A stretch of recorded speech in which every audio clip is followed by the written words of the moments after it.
تو نوکری تو بکن با چیزی کار نداشته باش که مادرش تو روزه هاش میبینه شور و حال تو، حواسش هست به نوکران، حواسش هست که زندگی تو رو برا کنه، شفاعتت رو تو جزا کنه، تو سختی ها برات دعا کنه، حواسش هست گره نیفته توی زندگی، قبول شه نوکری و بندگی، نجات میده تو رو دیوونگی.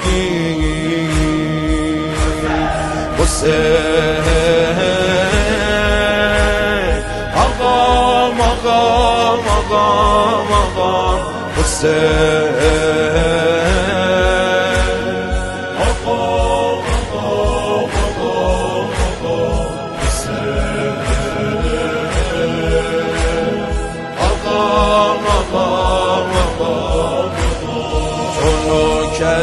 تو بکن اینجا دنیا درست میشه که مشکلات درست میشه، آخر برات اربعین کربلا درست میشه.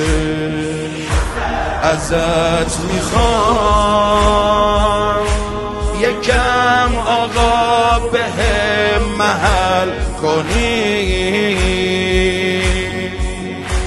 که کام تلخم و عسل کنی،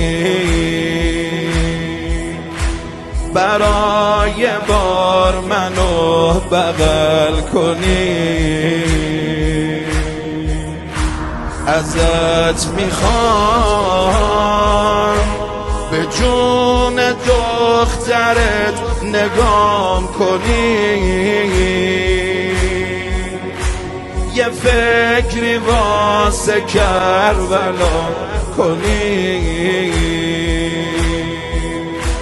منو یه بار به صدا کنی.